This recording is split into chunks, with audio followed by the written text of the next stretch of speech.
மளிகை வணிகம் செய்து பல மாளிகைகளை கட்டினர். நகைக்கடை வைத்து நயமுடன் வாழ்ந்தனர். ஆனால் அரசு பதவி பெற்று சிறப்பு பெற்றவர்கள் ஒரு சிலரே. செல்வந்தர்கள் தன் பிள்ளைகளை பெரும் படிப்புகளை படிக்க வைத்தனர். படித்திட்ட பிள்ளைகளும் அடிமை வேலை எனக்கு வேண்டாம் என்று தந்தை செய்திட்ட தொழிலையே தானும் மேற்கொண்டனர். நடுத்தர வர்க்கத்தினரோ நாடறியும் கல்வி நமக்கு வேண்டும், நாணயமும் கொஞ்சம் அதற்கு வேண்டும் என்று ஓயாது உழைத்தனர். உழைத்து உழைத்து களைத்தனர். போதும் இந்த போராட்டம் என்று படிப்பை பாதியில் விட்டனர்.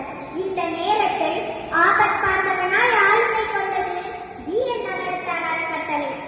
நம்மவர்கள் தானே என்று நம்பி கை நீட்டியவர்களுக்கு நாங்கள் இருக்கிறோம் என்று நம்பிக்கை ஊட்டியவர்கள் நம் பிஎன் நகரத்தார் அறக்கட்டளை. பல ஞானிகளால் உருவாக்கப்பட்ட ஏணி, கரை சேர தவிப்போர்க்கு உற்றதோர் தோணி பிஎன் நகரத்தார் அறக்கட்டளை. ஆண்டுதோறும் மதிப்பெண்ணில் சாதனை புரிந்தவர்களை உயர்த்தி காட்டியது பிஎன் நகரத்தார் அறக்கட்டளை. தனித்திறமையில் சாதித்தவர்களை ஊக்கப்படுத்தியது பிஎன் நகரத்தார் அறக்கட்டளை. கல்வி கற்க சிலருக்கு காசு தேவை, பலருக்கு பயிற்சி தேவை. பண உதவி செய்ய அறக்கட்டளை அமைத்த நீங்கள் நம் பிள்ளைகள் பயிற்சி தேர்வுகளில் வென்று வளர பயிற்சி மையங்கள் அமைத்து உதவிடுவீர். தொடரட்டும் உங்கள் பணி, துலங்கட்டும் நம் குலம்.